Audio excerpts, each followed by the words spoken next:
ኃይለኛ ለቅሶ ነው ያለው። ታዳጊዎች ከአስክሬን ጋር አንድ ክፍል ተቀምጠው ለመማር ተገደዋል። አማሃል አስክሬኑ ገብቶ እንደዚህ ቁጭ ነው ያለው። እዚሁ አዲስ አበባ በደብረ ምጥማቅ ሰዓሊተ ምህረት ቅድስት ማርያም ካቴድራል የሚገኙ የሰንበት ትምህርት የሚማሩ ታዳጊዎች ከአስክሬን ጋር አንድ ክፍል ተቀምጠው ለመማር ተገደዋል። ለኔ በቤተ ክርስቲያን ምን ተዘጋጅቶልኛል? ይህንን ተከትሎ ከፍተኛ ችግር ተከስቷል። ወላጆችም አምርረው እርምጃ መውሰድ ጀምረዋል። የዚህ ችግር ምክንያቱ ምንድነው? ከ5000 ያላነሰ ህፃናት ተማሪዎች ወጣቶች ህፃናት ማሉ ወጣቶቹ ማሉ ታዳጊዎቹና ወላጆቻቸው የወገን ያለህ እያሉ ነው። በዚህ ፕሮግራም በከተማ መሃል የተከሰተው የዚህን አስፈሪ ክስተት ምክንያት እንመለከታለን።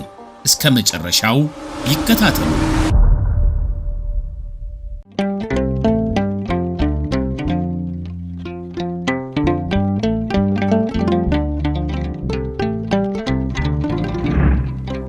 የልጆቻችን መንፈሳዊ ምሽግ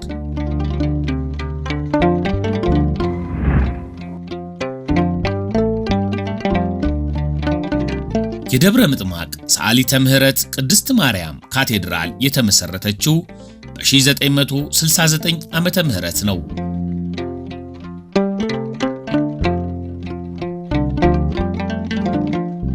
የደብረ ምጥማቅ ሰዓሊተ ምህረት ቅድስት ማርያም ካቴድራል የእውቀት ብርሃን ሰንበት ትምህርት ቤት የትውልድ ብርሃን ምንጭ ሆኖ ከብዙ ዓመታት በፊት መሰረቱን ጥሏል። ህዳር 21 1971 ዓመተ ምህረት በአውደ ምህረት ላይ የተሰጠው የመዝሙር አገልግሎት ሌሎች ሕፃናትንና ታዳጊዎችን ብሎም ወጣቶችን በማነሳሳቱ የብዙዎች መምጫ በር ሆነ። ጥር 11 1971 ዓመተ ምህረት ደግሞ ለመጀመሪያ ጊዜ በልብሰ ዝማሬ አገልግሎት መስጠት ተጀመረ። የካቲት 20 ቀን 1971 ዓመተ ምህረት ሰንበት ትምህርት ቤቱ በይፋ እንዲመሰረት ተደረገ።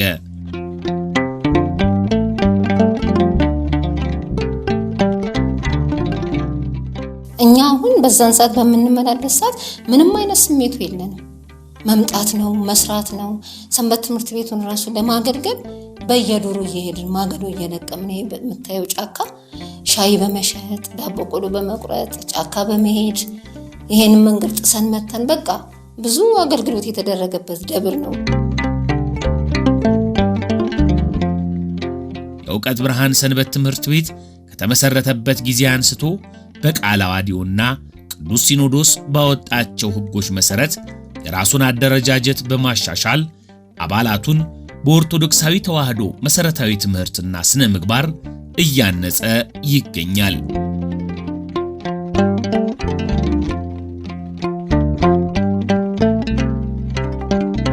ዛሬ ሰንበት ትምህርት ቤቱ አደረጃጀቱን ከዘመኑ ጋር በማጣመር በ12 አባላት የሥራ አመራር ጉባኤ በ9 መምሪያ ክፍሎችና በ28 ንዑሳን ክፍሎች ተዋቅሮ መንፈሳዊ አገልግሎቱን በጽናት ቀጥሏል።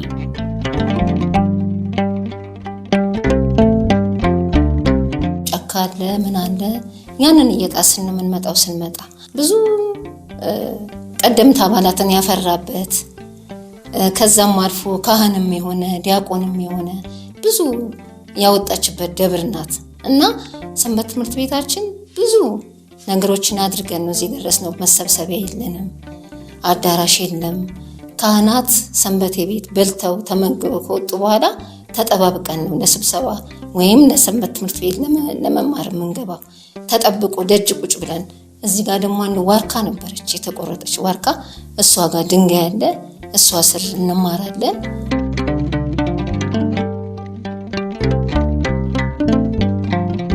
ጠቢቡ ሶሎሞን ልጅህ በሚሄድበት መንገድ አሰልጥነው ባረጀም ጊዜ ከእርሱ አይለይም ይላል። ምሳሌ 22 ቁጥር 6። በዚያኛው ዘመን የቤተ ክርስቲያን ልጆች መንገዳቸውን አገኙ።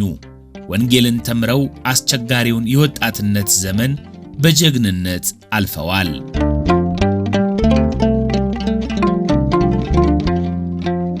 በቀደመው መቃኞ ቤት ድንጋይ ላይ ቁጭ ብለን ለብዙ ሰዓት ስንማር ድንጋይ አይቆረቆረንም ነበረ። ነፋስ አለው፣ ብርድ አለው፣ ፀሐይ አለው። ግን ያንን ሁሉ በዛ በልጅነት መንፈስ ሳይሰማን እንማር ነበረ።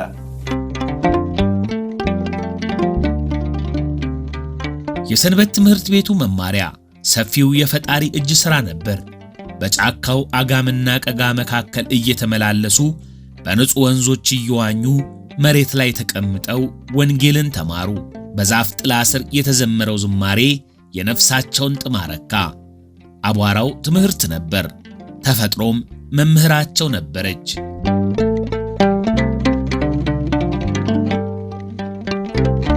ዛሬ ቀኑ ተቀይሯል፣ ዘመኑም ተለውጧል።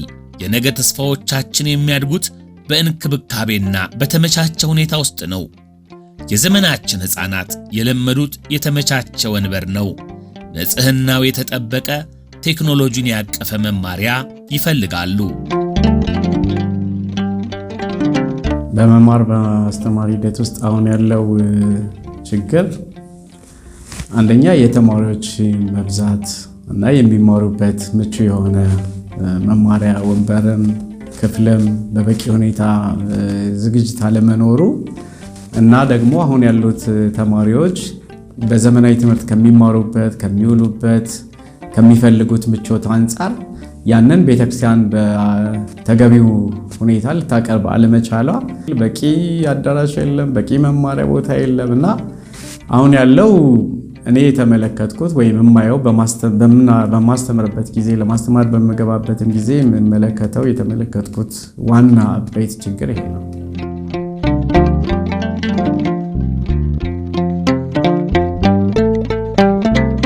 ትውልዱ በቴክኖሎጂ ልቋል።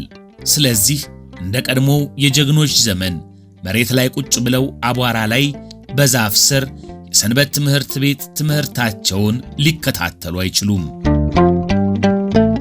አሁን ባለው ጊዜ ግን ድንጋይ ላይ ቁጭ ብላችሁ ልጆች ተማሩ 1 ሰዓት 30 ደቂቃ ቆዩ ብንላቸው ሊሆን የሚችል አይደለም። ይሁንና ይህ ታላቅ የትውልድ እድገት በከፍተኛ ፈተና ውስጥ ነው። በቂ የመማሪያ ክፍል ባለመኖሩ ተማሪዎች መንፈሳዊ ትምህርታቸውን የሚከታተሉት ለሙታን ፍትሐት በሚደረግበት ክፍል ውስጥ እንዲሆን ተገደዋል።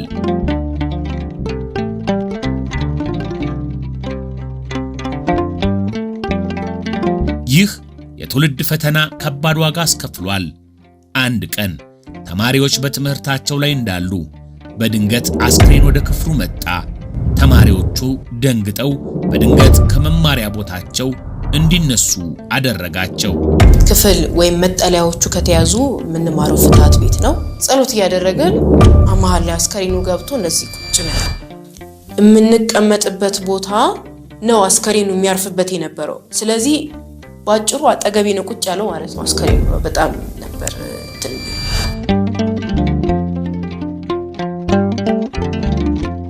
ልጆች ይህንን ወርቃማ ዕድል ተጠቅመው በመንፈሳዊ ትምህርት ላይ ጊዜያቸውን መዋል ሲገባቸው በፍርሃትና በድንጋጤ ተዋጡ። ዕውቀትና ክብር የሚገኝበት ክፍል ለተማሪዎች የመረበሽ ምንጭ ሆነ። በቃ በጣም ደንግጬ ነበረ። ይረብሻል ድንገት ነውና ወዲያው ነው ጸሎት አድርገን ከዛ ክፍል የወጣ ነው። በዘመናችን ልጆችን በስነ ምግባር አጽንቶ በኦርቶዶክሳዊ ባህል አጎናጽፎ የማሳደግ ከባድ ፈተና በወላጆች ትከሻ ላይ ወድቋል። ወላጆችም ልጆች እግዚአብሔር ሰጥቷቸዋልና በትምህርት ሃይማኖት እንዲያሳድጉ በቤተክርስቲያን ደጅ እንዲያድጉ ካህናቶቻቸውን አባቶቻቸውን እያወቁ መስቀል እየተሳለሙ መዝሙር እየዘመሩ ማዕጠንቱን እየታጠኑ ጸበሉ እየተጠመቁ እየጠጡ እምነቱን እየተቀበሉ እንዲያድጉ ማድረግ የምእመናን ትልቅ ድርሻ አላቸው። ቀድሞ ልጆችን ወደ ቤተክርስቲያን ለመላክ ብዙ ፈተና ነበረው። አሁን ባለንበት ዘመን ግን ወላጆች ልጆቻቸውን በመንፈሳዊ ትምህርት ለማነጽ ከዓለሙ ፈተና ሊታደግ የሚችለው መንፈሳዊ ትምህርት መሆኑን እግዚአብሔርን ማወቅ መሆኑን በመንፈስ ጎልብተው በሃይማኖት ጸንተው በምግባር ጎልብተው እንዲያድጉ ልጆቻቸውን የሚልኩበት ቦታ ነውና ሳሊተ ምሕረት የእውቀት ማዕከል ናት። በተለይ ሕፃናት እንደ ጎርፍ የሚጎርፉበት ቦታ ነው።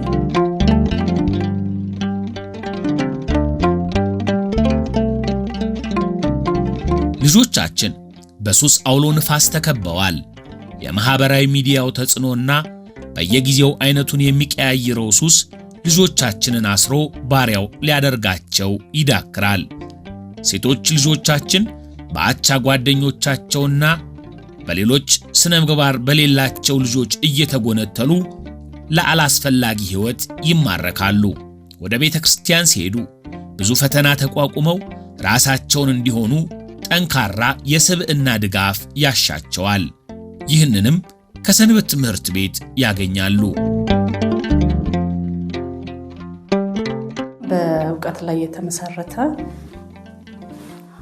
በእውቀት ላይ የተሞላ እምነት እንዲኖራቸው ከመፈለግ አንጻር ልጆችን ወደ ሰንበት ትምህርት ቤት ልኬያለሁ። በሁለተኝነት ደግሞ ልጆችን ወደ ሰንበት ትምህርት ቤት የላኩበት ምክንያት አሁን ለቴክኖሎጂ ብዙ ልጆቻችን ቅርብ ሆነዋል።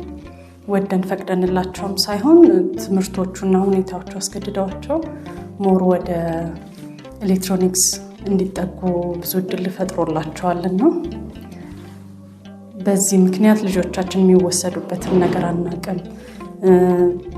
ብዙ የሚያታለሏቸው ብዙ የማይሆኑ ነገሮች፣ ለነሱ የማይጠቅሙ ነገሮች ትምህርት ነክ በሚመስል ነገር ተሸፍነው ያሉ ነገሮች አሉና እነዛን ነገሮች በማመዛዘን ስርዓተ ቤተክርስቲያን ዕውቀት የቤተክርስቲያን ዕውቀት ምን ይላል በሚል ማመዛዘን ጊዜ ኖሯቸው ትክክለኛውን የሚሆነውን ከማይሆነው መርጠው እንዲጓዙበት በማሰብ ወደ ሰንበት ትምህርት ቤት ልልካቸው ችያለሁ።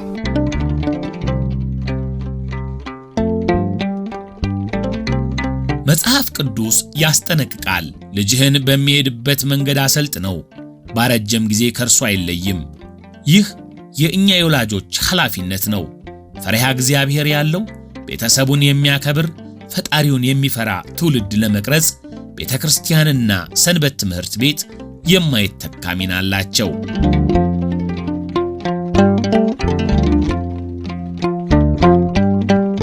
ከዚህ ሁሉ ተጠብቀው ልጆቻችን በጽድቅ እንዲያድጉ ምቹ ዘመናዊና ኦርቶዶክሳዊ መንፈሳዊ የሰንበት ትምህርት ቤቶች ያስፈልጋሉ። የደብረ ምጥማቅ ሰዓሊተ ምሕረት ቅድስት ማርያም ካቴድራል የእውቀት ብርሃን ሰንበት ትምህርት ቤት ለሕፃናት ለታዳጊዎችና ለወጣቶች ምቹ የመማሪያ ማዕከል እየገነባ ነው። ይህ ሕንፃ የልጆቻችን መንፈሳዊ ምሽግ ነው።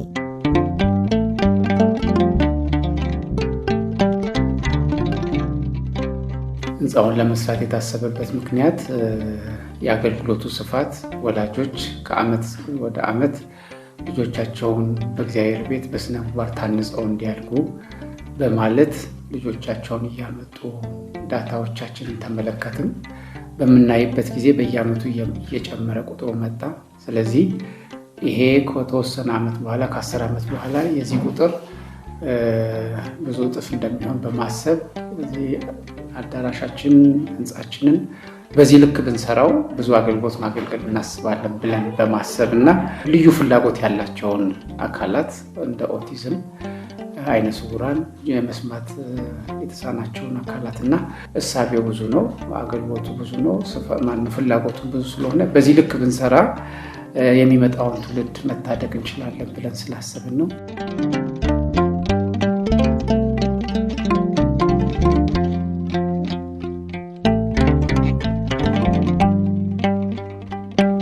ዲዛይኑ ያው እዚሁ ሰንበት ትምህርት ቤታችን ቀደምት አባል የነበረ በአርክቴክት ሙያው ብዙ ደረጃ ትልቅ ደረጃ የደረሰ ልጅ ነው ዲዛይን ያደረገልን።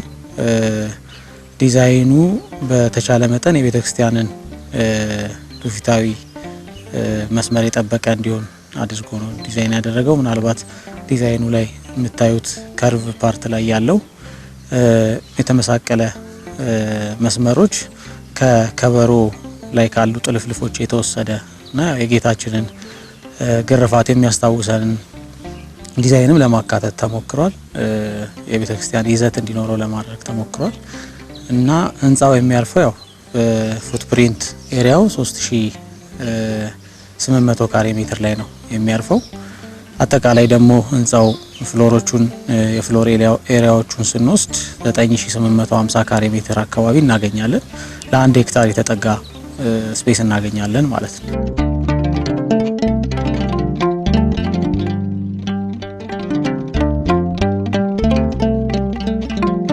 ወላጆች ለልጆቻችሁ ብላችሁ በሰንበት ትምህርት ቤቱ ግንባታ መሳተፍ አለባችሁ። ቅዱስ ጳውሎስ ለቆሮንቶስ ሰዎች በጻፈው የመጀመሪያው መልእክት ድካማችሁ በከንቱ እንዳልሆነ እያወቃችሁ ሁልጊዜ በጌታ ሥራ የምትበዙ ሁኑ እንዳለ አንደኛ ቆሮንቶስ ምዕራፍ 15 ቁጥር 58። ካለበለዚያ ልጆቻችሁን በአልባሌ ሁኔታ ውስጥ ታገኟቸዋላችሁ። አሁን ለትውልድ ኢንቨስት የምናደርግበት ጊዜ ነው። አሻራውን ያሳርፉ።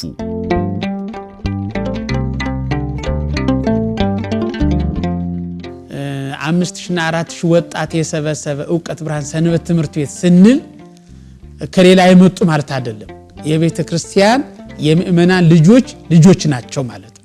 ነገ ወላጆች የሚተኩ እነሱ ስለሆኑ ምእመናን ክርስቲያኖች ሆይ ልጆቻችሁ በሃይማኖት እንዲያድጉ ቤተ ክርስቲያናችን የምታደርግላችሁ ጥሪ በሚቻላቸው አቅም ሰንበት ትምህርት ቤታችን አደራሽ እባካችሁ ስለ ሕፃናት ብላችሁ አግዙን። ሕፃናት እንዳይበተኑብን፣ መናፍቃን እንዳይበሉብን፣ የዲያብሎስ መናኸሪያ እንዳይሆኑብን፣ የዓለም ርኩሰት እንደ ጎርፍ አድርጎ እንዳይወስድብን አደራሽ ተመቻችቶ እንዲማሩ በምትችሉት አቅም አግዙን።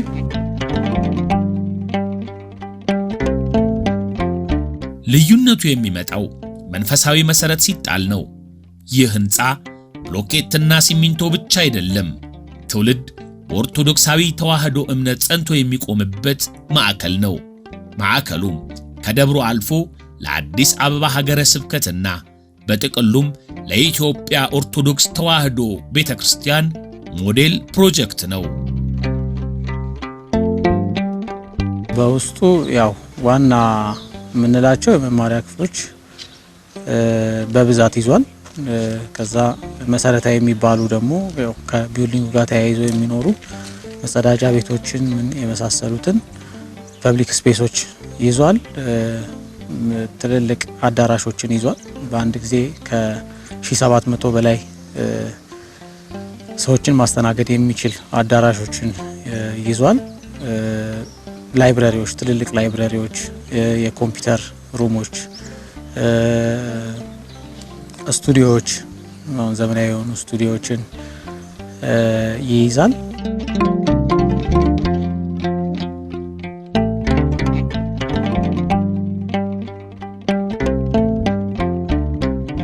ፕሮጀክቱ ሲጠናቀቅ አንደኛ እንደተባለው የመንፈሳዊ የእውቀት የልህቀት ማዕከልም ሊሆን የሚችል ነው። ሁለተኛ አገልግሎቱ ምናልባት በአጥቢያ ብቻ ሊወሰን እንደማይችል ነው ተስፋ ማደርገው። የተሟላ ነገር ማቅረብ የሚችል ነው። ለኛም ብቻ ሳይሆን ምናልባትም እንደተባለው ለአዲስ አበባ ሀገረ ስብከት ደረጃ ብዙ ስልጠናዎች፣ ኮርሶች የሚሰጡበት የልህቀት ማዕከል መንፈሳዊ ተቋም ነው ይሆናል ብዬ አስባለሁ። 1200 ካሬ ላይ የሚያርፈው ህንጻ ክፍል ነው አሁን ላይ መሬት ላይ የተሰራው። አጠቃላይ ሲያርቅ ግን ቅድም እንዳልነው 3800 ካሬ ላይ የሚያርፍ ነው የሚሆነውና አሁን ከዚህ በኋላ ያሉት ከባድ ስራ የምንላቸው ያው አሁን የህንጻውን 2/3 የሚያክለውን ግዙፉን ፓርት ከመሰረት ጀምሮ እሱን አውጥቶ ያው አሁን የደረሰበትም በኋላም ደግሞ የምንፈልገው ደረጃ ድረስ ማድረሱ ከባድ ስራ ነው ብለን እናስባለንና ካሰብነው ከሙሉ ህንጻው 1/3 ነው የሰራ ነው ብንል የሚገልጸው ይመስለኛል።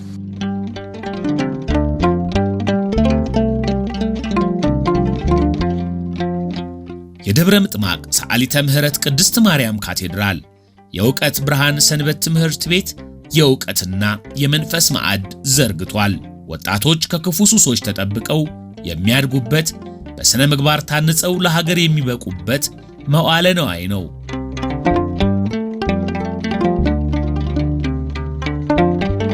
እዚህ ነው የነገ ቤተ ክርስቲያን ተረካቢዎች የሚፈጠሩት። ጠንካራ ጸንተው የሚቆሙ ብርቱዎች ሆነው ሀገራቸውን የሚታደጉ፣ ቤተሰቦቻቸውን የሚያስከብሩ፣ ለሀገርም ለወገንም መከታ የሚሆነ ትውልድ የሚፈጠረው ከዚህ ነው።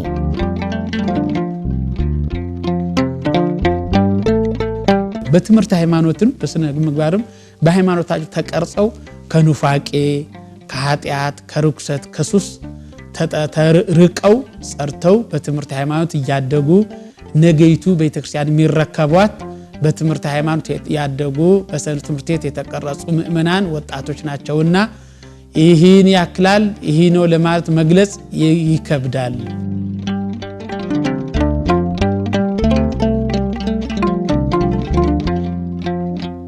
ለዚህ ታላቅ የትውልድ አዳኝ ሥራ የእርሶ የበረከት እጅ ያስፈልጋል።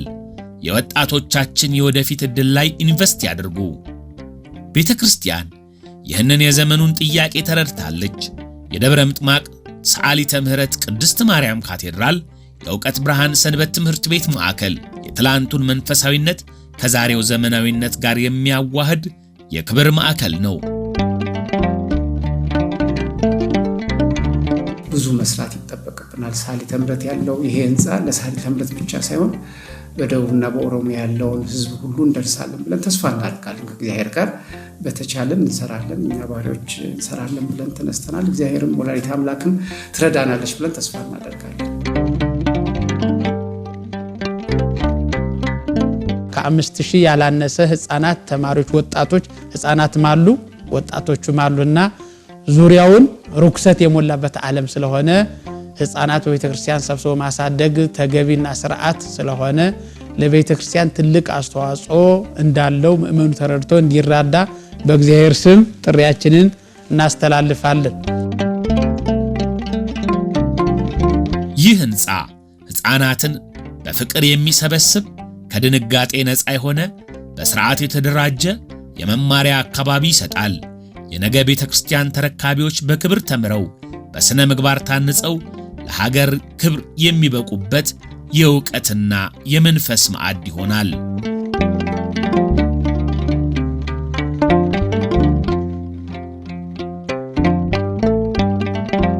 በሺዎች ለሚቆጠሩ ወጣቶችና ታዳጊዎች የመማሪያ ክፍሎችን፣ ልዩ ስቱዲዮችን እንዲሁም ክህሎታቸውን የሚያሳድጉባቸው ኦርቶዶክሳዊ ወርክሾፖችን ያሟላ በመሆኑ የበኩሎትን ድጋፍ በማድረግ በትውልድ ተስፋ ላይ ኢንቨስት ያድርጉ።